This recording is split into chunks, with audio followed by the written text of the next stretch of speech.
네, 안녕하세요. 신박사 인사드리겠습니다. 토요일 오후 시간 잘 보내고 계신가요? 이번 토요 강좌 시간에는요, 재밌는 주제예요. 네, 우주에 대해서 다룰 때는 항상 저는 두근두근 됩니다. 그리고, 우리 이제 인류의 어떤 미개척 분야지 않습니까? 근데, 항상 우주에 대한 분석과 우주에 대한 자료를 찾고, 학습을 할 때는 정말 두근대고 설레고, 그런 느낌이 좀 있어요. 예, 그래서 이번 내용도 재밌게 한번 들어보시면 좋을 것 같고, 또 투자랑도 이제 연결해가지고, 어, 올해 하반기에는 우주 관련된 섹터군이 상당히 좀 좋을 걸로 예상한다 이런 얘기를 들었는데요. 그런 어떤 이벤트들이 이제 상당히 많죠. 특히 이제 다음 달부터 우주 여행이 시작이 됩니다. 예, 시작된다는 게 이제 베조스하고 이제 리처드 브랜슨, 이제 버진 갤럭틱과 블루 오리진의 이제 회장이 어쨌든 우주선을 타고 이제 우주로 날아간다 뭐 이렇게 얘기를 하고 있는데요. 어쨌든 빅 이벤트가 지금 열리게 됐고 뭐 그런 내용들을 한번 우리가 짚어보면서 전체적인 어떤 우주 산업에 대해서도 한번 짚어보는 시간 같이 가져보도록 하겠습니다. 일단 이제 뭐 제가 짚어드렸었죠. 제프 베조스가 아마존의 그 회장입니다. 세계 이제 1, 2위 갑부를 다투고 있는 그 누구죠? 테슬라의 이제 머스크랑 같이 이제 부호 1, 2위를 다투고 있는 제프 베조스인데요.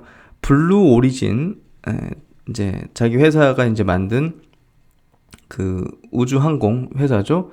블루 오리진의 이제 우주선을 타고 우주 여행을 간다 이렇게 선언을 했어요. 그래서 제프 베조스가 이제 언젠간 간다고 했는데 야 이거 7월 20일 굉장히 임박했잖아요. 그래서 야 이거 이렇게 빨리 그리고 이거 좀 위험하지 않나 이런 생각이 저는 드는데 야 이 선택을 이 결정을 한 이유를 보니까 이 제프 베조스가 어린 시절부터 우주를 향한 꿈이 굉장히 컸더라고요. 예, 그렇기 때문에 그만큼 지금 20년 넘는 기간 동안 이 우주 관련된 사업을 계속 펼치고 있는 거겠죠. 그래서 요 동생과 같이 갑니다. 동생인 마크 베조스와 함께 탑승할 예정이다. 7월 20일 발사되는 블루 오리진의 첫 유인 우주선에 첫 유인우입니다. 그러니까 야, 첫 유인 우주선인데 이거를 직접 가? 그래서 야 이거 폭발하면 어떻게 하는 그런 우려들도 분명히 있을 수밖에 없겠죠. 근데 정말 사람의 어떤 꿈이라는 거는 정말 소중한 것 같아요. 정말 많은 뭐 사람들을 만나봐도 꿈을 갖고 있는 사람은 눈빛이 달라요, 확실히. 눈빛이 다르고 하고 있는 그 뭐랄까 뭐 사업이든 그 생활 자체가 굉장히 다이내믹해요. 예, 뭐 생각 자체도. 그래서 굉장히 꿈을 크게 갖고 있거나 꿈에 이제 에너지를 쏟는 그런 사람을 만나면 저도 이제 굉장히 에너지가 막 부푸는 그런 느낌이 드는데 뭐 연결되니까 사람이라는 건. 야, 이 제프 베조스는 야, 첫 유인 우주선에 자기랑 동생을 직접 같이 탑승해서 가요. 예, 이거는 말로 설명할 수 없는 그 꿈이라는 그거라고 생각할 수밖에 없고요. 어쨌든 이제 제프 베조스가 만든 그 이제 재생 가능 위성인 뉴 페퍼드는 사상 처음으로 사람을 싣고 하늘로 날아오를 계획이다. 그래서 7월 20일 다음 달 20일 별로 남지 않은 어떤 시간이 되고 있는데요. 블루 오리진의 이제 뉴 세퍼드는 그동안 15차례 무인 우주선을 발사했어요. 그래서 이제 성공을 했죠. 그래서 첫 비행 때 재활용 부스터를 잃어버린 것을 제외하면 15차례 비행을 모두 성공적으로 수행을 했습니다. 15차 모두. 그러니까 그만큼 자신 있다는 것 같아요. 뉴세퍼드 로켓은 궤도를 모두 돌지는 않는다. 대신 우주 가장자리까지만 비행할 예정이다. 그래서 이제 저궤도죠. 100km 정도 되는 어떤 구간대까지 가서 무중력 경험하고 우주에서 이제 지구 내려다보는 거 그 경험하고 이제 내려오는 건데요. 탑승객들은 우주 가장자리에 도달하는 몇 분 동안 무중력 상태를 경험하게 된다. 또 캡슐의 창문을 통해서 지구 모습을 직접 보게 될 것이라고 이제 전했다. 아마존 창업 이후 계속 CEO를 맡았던 제프 베조스는 7월 5일 공식 은퇴한다. 예, 공식 은퇴하고 이제 우주선을 타는 거네요. 후임으로는 뭐 아마존 웹 서비스를 맡았던 그 CEO가 내정이 됐다. 그래서 이제 버진 갤럭틱 리처드 브랜슨 회장이 항상 이제 최초로 이제 자기가 타고 가겠다 했는데 갑자기 제프 베조스가 선언을 했어요. 예, 뭐 한 달밖에 뭐 안 남았잖아요. 그래서 2주 먼저, 2주 먼저 우주 여행을 하겠다. 그러면 이거 뭡니까?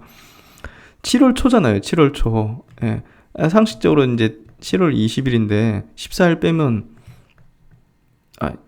7월 6일이잖아요. 예. 그러니까 날짜는 안 정해지는 것 같은데 어쨌든 7월 초에 이 리처드 브랜슨이 우주를 간다고 하니 일단은 뭐 이거 뭐 말을 주워 담을 수는 없을 것 같은데 우리는 뭐 관전 포인트가 생긴 거죠, 결국은. 그리고 주식의 관점에서 보더라도 모멘텀, 기대 모멘텀 이런 것들이 생긴 거고요. 그래서 이제 최근에 주가 보면요 이렇습니다. 그냥 15달러 정도까지 내렸다가 뭐 2배 이상 그냥 폭등했죠. 그래서 이 지분 매각 같은 거를 좀 했어요. 어쩔 수 없었던 거죠.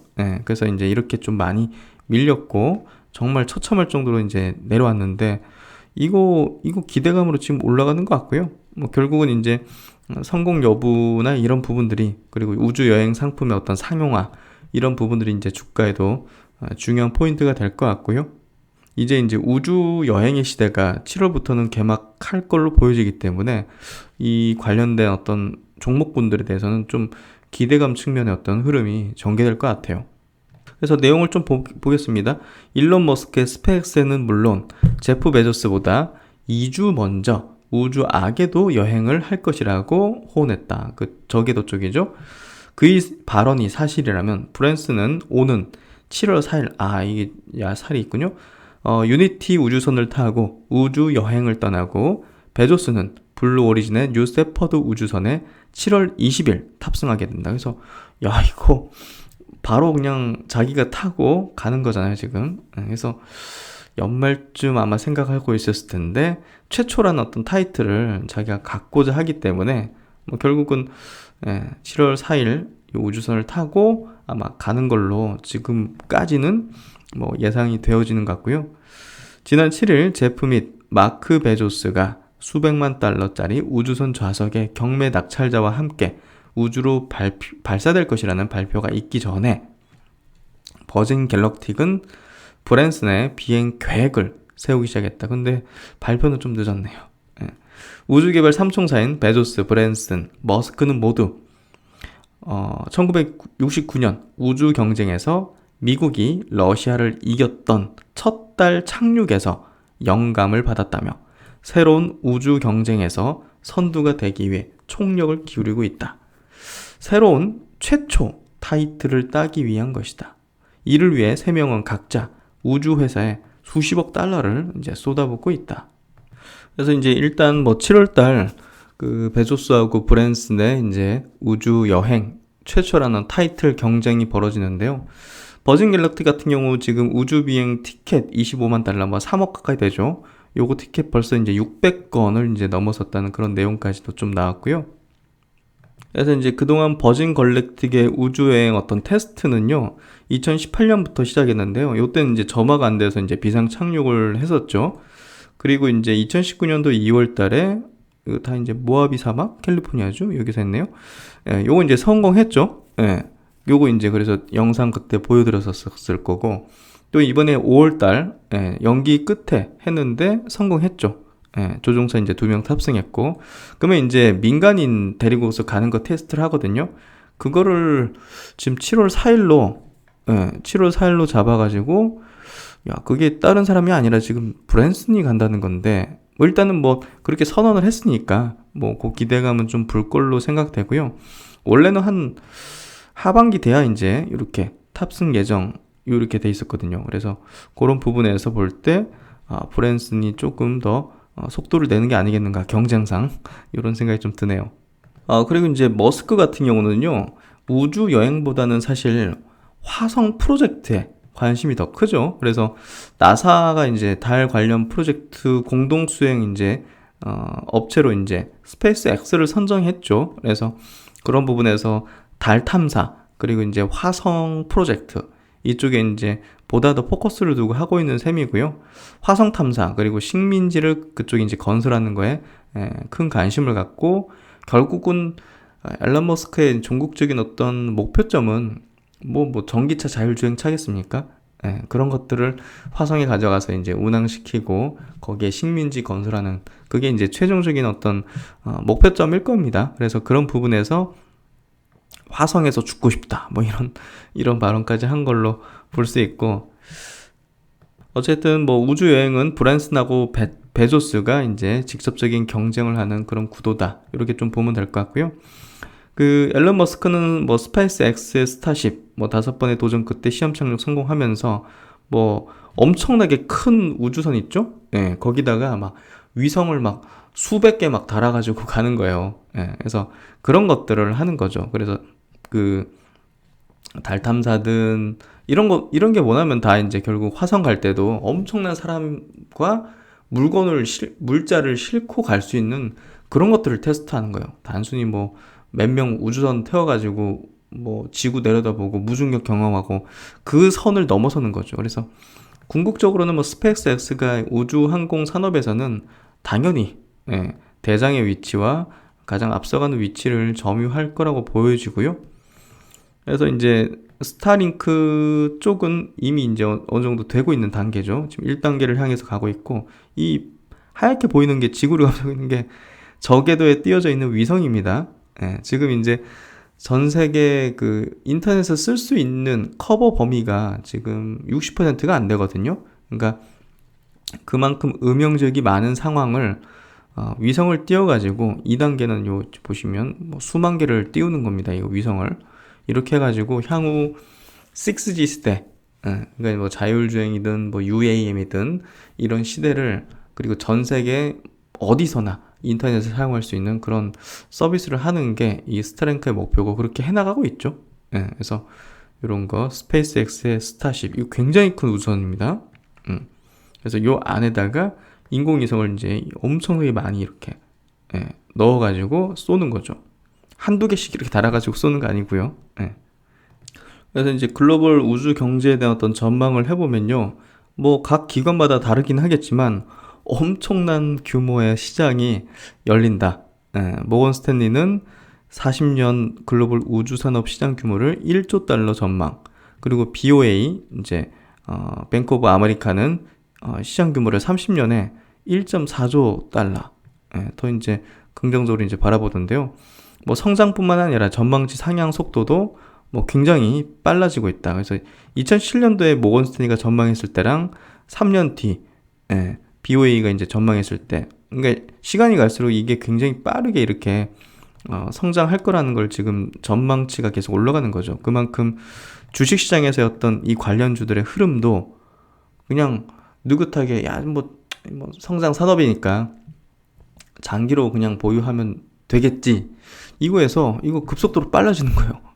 주가 퍼포먼스가. 그래서 그런 부분에서 우주 관련된 섹터군은 고수익을 노릴 수 있는 그런 분야로서 저는 포트폴리오에서 이제 포트폴리오 전략에서 비장의 무기로서 딱 박아두는 게 저는 굉장히 낫다고 봐요. 그래서 저는 딱 박아두고 쳐다도 안 봐요. 그냥 어차피 이제 이거는 성장하는 분야니까, 그리고 언젠가는 뭐 주목받거나 이벤트가 계속 발생하고 그런 분야이기 때문에 저는 딱 그냥 킵을 해놓는 게 맞다, 그렇게 생각을 합니다. 그래서 이제 증권사가 유진투자증권에서 나온 우주 관련된 섹터 리포트인데요. 좋은 내용이라 가지고 한번 소개해 드릴게요. 우주산업, 꿈에서 돈으로 해서 바로 이거죠. 과거에는 이제 꿈에 그쳤지만 이제는 정말 비즈니스, 상업 비즈니스의 영역, 민간 비즈니스의 영역으로 내려오면서 돈이 되는 사업이 되고 있다는 거. 왜 우주로 가야 할까? 사실 이제 미국과 소련의 우주 탐사 경쟁은요, 사실 뭐 경제적인 이익보다는 냉전 체제에서 뭐 어떤 체제적인 어떤 우위를 선전하기 위한 목적이 좀 컸죠. 근데 현재 우주 탐사는 뭡니까? 경제적 이익에 초점을 두고 있습니다. 즉 비즈니스의 영역이고요. 그거는 곧 주식시장에서 이 관련 산업군이 인더스트리가 태동하고 이제 주식들이 날아오르는 그런 어떤 포인트가 됐다. 이렇게 보면 될 것 같아요. 그래서 첫 번째 이제 구체적으로 우주산업 발전을 통해서 얻을 수 있는 경제적 효과는 어떤 것들이 있는지 분석해봤다. 첫 번째, 6G, 6세대 이동통신인데요. 지구 저궤도에 수많은 통신 위성을 올려서 지구 어디서나 빠른 데이터 통신을 가능하게 한다는 겁니다. 그래서 우리가 지금 비행기 타면 못하죠? 그리고 배 타고 저기 나가면 못하죠? 그리고 인터넷 안 되는 국가들 전 세계에 엄청 많습니다. 아직. 그래서 그리고 이제 굉장히 느리고 우리나라만큼 빠른 국가는 못 본 것 같아요. 그래서 그만큼 이 위성을 통해 가지고 이동통신, 이 인터넷 사업을 하는 게 굉장히 향후 부가가치가 클 수밖에 없을 건데요. 6G인 6세대 이동통신은 더 이상 데이터의 전송 속도가 빨라짐에 그치지 않고 어디서나 빠른 속도가 구현된다는 게 핵심이에요. 막 전송 속도 빨리 되는 게 막 그 5G, 뭐 6G, 7G 이렇게 되는 게 아니라 어디서나 빠른 속도가 구현된다는 거. 또한 6G는 사람과 사람 간의 통신뿐만 아니라 사물 간의 통신인 사물 인터넷의 비약적인 발전을 이끌 것이다. 현재 상용화된 자동차의 자율주행은 사물 간의 통신을 통해서 더욱 정교하게 작동될 것이며 도심 항공교통에서 또한 자율주행 기술이 핵심이기 때문에 6G의 중요성은 더욱 커질 것이다. 더욱 정교하게 될 수 있는 건 상식적으로 생각해도 우리가 뭐 기지국 세워가지고 인터넷을 이렇게 하면 뭐 그런데 막 음영지역이 발생하잖아요. 빌딩 막 이렇게 했고 전파 쏘면 막 이런데 음영지역이 생기잖아요. 이런 그런 게 이제 없이 그냥 우주에서 쏘는 거니까 그만큼 이제 정교하고 우리가 자율주행 측면에서도 음영지역이 발생할 수밖에 없는 게 기지국의 형태인데 우주에서 쏘는데 뭐 작동이 안 되는 경우가 생기겠어요? 그래서 뭐 날씨나 뭐 이런 그런 특수한 상황에 이제 구애받지 않고 통신이 이루어질 수 있기 때문에 향후에 이제 UAM에서 자율주행 기술이 핵심일 때 6G의 중요성은 뭐 더욱 커질 것이다. 그리고 이제 우주여행은 뭐 우리가 아까도 짚어봤으니까 그래서 스페이스, 버진 갤럭틱, 뭐 블루 오리진 이렇게 우주여행 상품을 준비 중이고요. 저궤도 가가지고 그냥 이제 여행하는 정도가 이제 시작되겠죠. 그리고 이제 우주에 나가면 뭐 어떻게 보면 어떤 즉각적인 부품 조달이라든지 뭐가 안 되잖아요. 그러니까 3D 프린팅 장비를 가져가서 거기서 직접 그냥 만드는 거예요. 뭐든 유용하게. 그래서 그런 부분에서 3D 바이오 프린팅 이 분야 자체가 그 나중에는 굉장히 좀 그러니까 화성에 갔다. 뭘 만들어야 된다는 거죠. 그걸 다 싣고 갈 수는 없는 거죠. 그래서 거기서 뭐 정말 뭐 건물을 만드는 집을 만든다든지 이런 것들을 3D 어떤 장비로서 만들어내가지고 뭐 벽돌도 이걸로 따다다닥 만들어가지고 세우고 뭐 이런 식으로 할 수도 있는 거잖아요. 그래서 우주 공간에서는 중력의 영향을 거의 받지 않기 때문에 3D 바이오 프린팅 기술 또한 더욱 발전할 수 있다. 그래서 이런 부분에서 3D 바이오 프린팅도 유용할 것이다. 이 기술이 필요할 것이다. 그리고 이제 광물 탐사, 뭐 엄청난 광물이 이제 뭐 다른 뭐 행성이 분명히 있을 수밖에 없죠. 그래서 그 달만 해도 이제 3,000조였나요? 그때 분석할 때 자료에서 3,000 정도의 어떤 광물들이 좀 있다. 달에도. 그래서 그런 부분에서 이렇게 행성들, 뭐 화성과 목성 궤도 사이에는 소행성들이 집중적으로 분포하고 있다. 그래서 소행성 같은 것도 많기 때문에 그런 데는 뭐 백금, 철, 니켈, 금, 뭐 어마어마한 이제 광물들이 있다고 하죠. 그리고 이제 뭐 활용 가능한 사업은 일단 우주 가보면 우리가 사실 발견하지 못한 것들이 뭐 너무나 많을 거기 때문에 지금 뭐 다 예상할 수도 없는 거예요. 정말 화성 가가지고 구석구석을 뒤지다 보니까 정말 우리가 상상할 수 없는 뭐 뭔가가 또 발견될 수 있고 그런 것들이 또 뭐 경제적인 어떤 실익을 가져다 줄 수도 있고 뭐 이런 것들이 결국은 추후에 이제 뭐 확장될 수 있다 이렇게 좀 볼 수 있고요. 그만큼 우주를 정복한 우주를 정복한 기업은 우리가 위로 열려 있는 뭐 제한이 없는 바이오 가치 예. 그러니까 우주에 대한 어떻게 보면 투자는 바이오랑 좀 흡사할 수 있다는 거죠. 무한한, 무궁무진한 어떤 가치를 낼 수도 있는 그런 분야이기 때문에 너무 메리트 높은 분야인 것 같아요. 그래서 이제 이런 자료도 있네요. 달 표면에 분포한 헬륨3 해가지고 달 표면에는 최소 100만 톤의 헬륨3가 침전되어 있는데 이런 어떤 물질이 있나 봐요. 이는 전 세계 인구가 1만 년 동안 이거 어마어마하네요. 1만 년 동안 사용할 에너지를 공급할 수 있는 매장량이다. 그래서 이게 진짜 엄청난 것 같아요. 뭐 어떤 물질들, 광물들. 그래서 달을 또 이제 우리가 정복하는 게 일단 1차적으로 이제 필요하겠죠. 그래서 우리나라가 이번에 달 탐사 프로젝트, 아르테미스 프로젝트에 또 참여하는 걸로 됐죠. 그래서 그런 부분에서도 대한민국의 우주 산업이 굉장히 좀 발전할 수 있는 그런 길이 열렸다.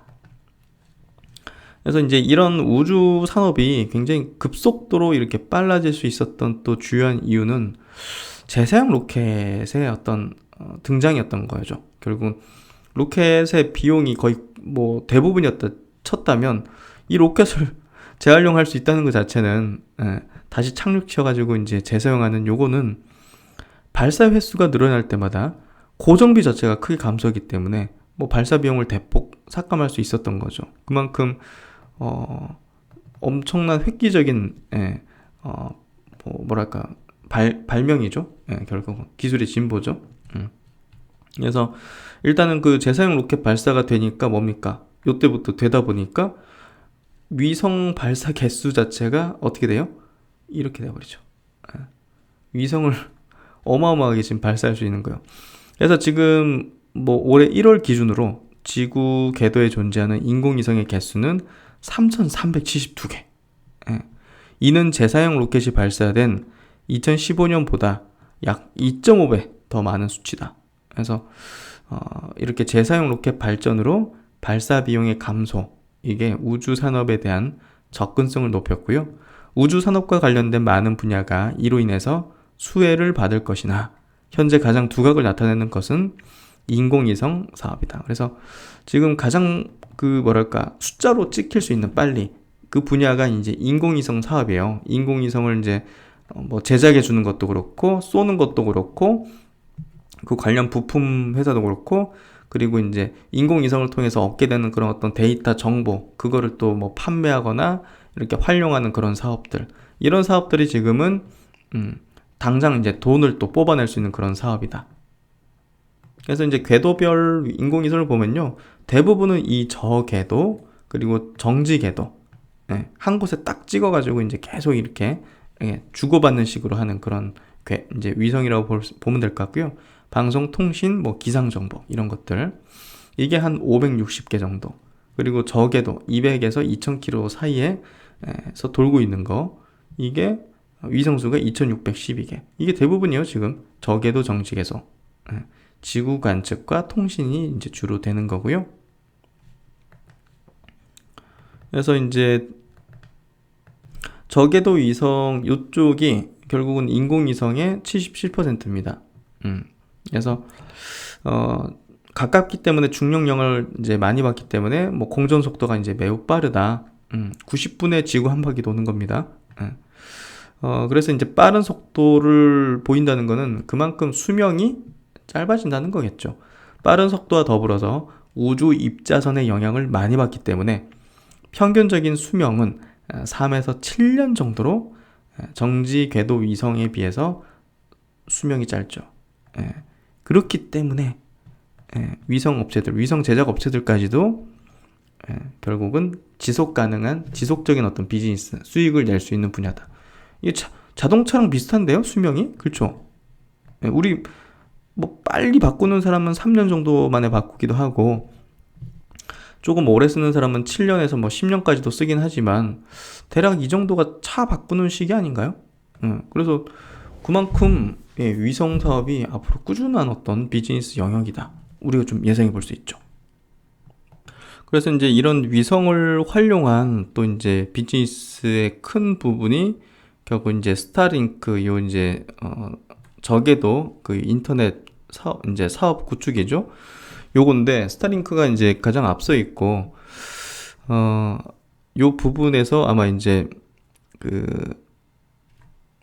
스페이스X가 이 스타링크 사업부를 분사해가지고 아마 상장을 하게 될 겁니다. 그게 또 우주 관련해서 굉장히 빅 모멘텀이 좀 될 거거든요. 그래서 지난해 10월부터 이제 북미 지역 중심으로 시작된 베타 서비스는 점차 서비스 범위를 확대 나갈 예정이다 해서 1단계 약 12,000개 통신위성을 저궤도 배치하고 2단계 3만 개 추가로 배치해서 전체 42,000개를 저궤도 통신위성을 운영하게 됩니다.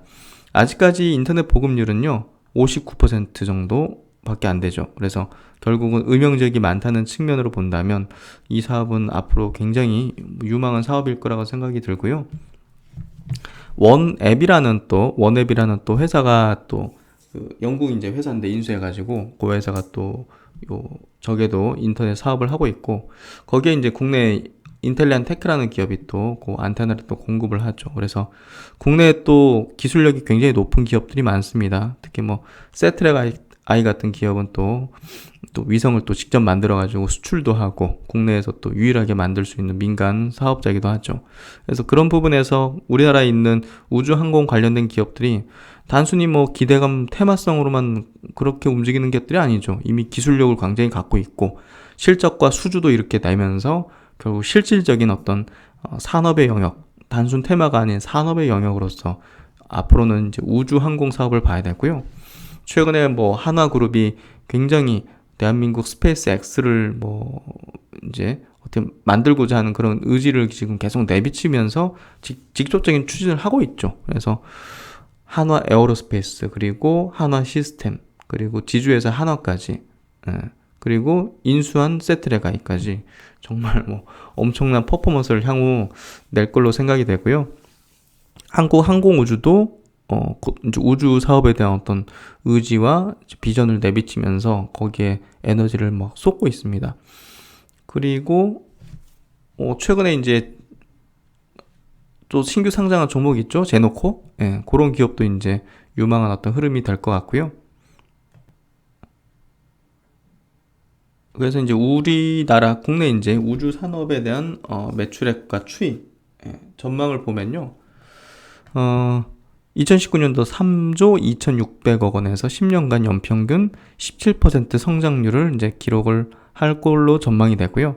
2020년 매출은 코로나로 인해서 역성장이 예상되나 향후 글로벌 우주시장 성장과 더불어서 국내 매출의 성장을 전망한다. 특히 국내 정부 수주보다 마진율이 높은 해외 매출 비중이 크고 글로벌 경쟁업체 대비 경쟁력을 갖춘 기업에 주목을 해야 된다 해서 유진에서는 인텔리안테크하고 세트레가이 두 종목을 좀 추천을 하고 있어요. 그래서 그것도 한번 참고해 보시고요. 그래서 이제 국내 이벤트 모멘텀은 결국은 하반기 10월에 이제 발사 준비가 되고 있는 국산 첫 발사체 누리호입니다. 이게 성공을 하게 되면 전 세계 7번째로 자국 기술로서 발사체에 성공한 이제 국가가 되는 거거든요. 그만큼 경제 10위권의 국가, 우주도 이거 성공하면 7위권의 국가. 엄청납니다. 대한민국. 저는 대한민국 우리나라 기업들을 분석하면 분석할수록 대단한 생각이 좀 들고요. 하여튼 뭐 우리 기술로 만든 로켓을 총조립해서 국산 발사대에 기립. 한 달간 성능 시험에서 10월 발사 준비는 순항 중이고요. 8년여 만에 뭐 조 단위가 넘는 자금이 투입된 겁니다. 이거 8년여 만에 우리 손으로 만든 기체 세웠다. 그래서 이제 뭐 테스트까지 최근에 또 성공을 하고 이렇게 누리호 이렇게 생겼습니다. 엄청 크죠. 발사대로 이동을 하고 있다. 여기 두두둑 가고 있죠. 그래서 뭐 지금 계속적으로 뭐 성능 검사 이런 것들을 계속 하고 있는 것 같고요. 그래서 중요했던 이제 또 시험제 발사도 성공을 했고 그래서 순항하고 있는 걸로 보여집니다. 이렇게 누리호에 대한 시험이 진행된다 해서 그래서 이제 발사대 뭐 인증 시험을 완료한 후 발사 준비에 들어갈 예정이며 오는 10월 발사가 성공적으로 이루어지도록 지원을 하겠다. 그래서 굉장히 의미심장한 그런 이벤트가 될 겁니다. 그래서 저는 우주항공 관련된 기업에 대해서는 정말 기대를 하고 있고요. 여러분에게도 계속 커버해드리면서 관련 내용들 설명을 드리고 있습니다. 그래서 이런 부분들 체크하셔가지고 전략 짜시는데 꼭 도움이 되셨으면 좋겠고요. 그래서 이제 최근에 우주항공 관련해가지고 굉장히 빅 호재, 미사일 지침에 대한 해제가 이제 됐죠. 그래서 우주 산업에 날개를 달았다. 한화 같은 경우는 그 카이스트하고 민간 최대 우주 센터를 세우고 이제 위성을 쏜다고 하고요. 특히나 이제 한화그룹에 흩어져 있던 그런 어떤 우주 사업 부문들을 한데 모아가지고 스페이스 X라는 어떤 이제 체제를 출범했죠. 예, 그래서 김동관 사장이 이제 장남이죠. 김동관 사장이 일단은 요걸 이제 진두지휘하면서 초대 팀장으로서 나아가고 있고요. 결국은 이제 누리호 개발 이런 것들도 뭐 한화 에어로스페이스 뭐 이런 것들이 한화 시스템 이런 것들이 이제 다 들어가거든요. 기술들이. 그래서 결국은 한화 그룹이 이 우주 사업을 핵심 성장 동력으로 삼고 있다. 그래서 주목해 볼 만한 그룹주들은 한화 그룹이다. 이렇게 좀 이해하시면 될 것 같고요. 뭐 한국 항공우주 카이라고 불리죠. 이 회사도 이제 아시아 대표 우주 종합 업체로 도약을 하겠다. 이렇게 좀 발표를 최근에 계속 하고 있어요. 그래서 국내에선 또 우주 관련된 항공 관련된 대표적인 기술 기업으로서 뭐 결국은 이 기업도 뭐 빼놓을 수 없는 우주 항공 관련된 기업으로 수혜 기업으로 좀 보시면 될 것 같습니다. 이번 주는 성장주가 뭐 뚜렷하게 좀 귀환하는 그런 모습이 나왔잖아요. 그러면 당연히 또 성장주마다 이제 돌아가면서 또 순환매성의 어떤 흐름이 전개될 걸로 보여지는데요. 그런 데 있어가지고 또 이 우주 관련된 섹터에서의 어떤 모멘텀 이벤트들이 또 질비하게 또 있기 때문에 그런 부분에서 한번 주목해 볼 만한 그런 내용이 아닐까 싶고요. 성장 산업은 제가 계속적으로 커버를 해드리면서 내용들이 나오면 또 설명을 드리고 분석을 해드리는 시간을 계속 가지도록 하겠습니다. 이번 내용도 투자에 많은 도움이 되셨기를 바라고요. 관련 종목들은 또 개별적으로 또 깊이 스터디를 하셔가지고 최종적인 투자 판단에 참고를 하시면 좋을 것 같습니다. 네, 주말도 계속 좋은 시간 이어나가시고요. 신박사는 또 좋은 내용 또 분석해 와서 말씀을 드리도록 하겠습니다. 감사합니다.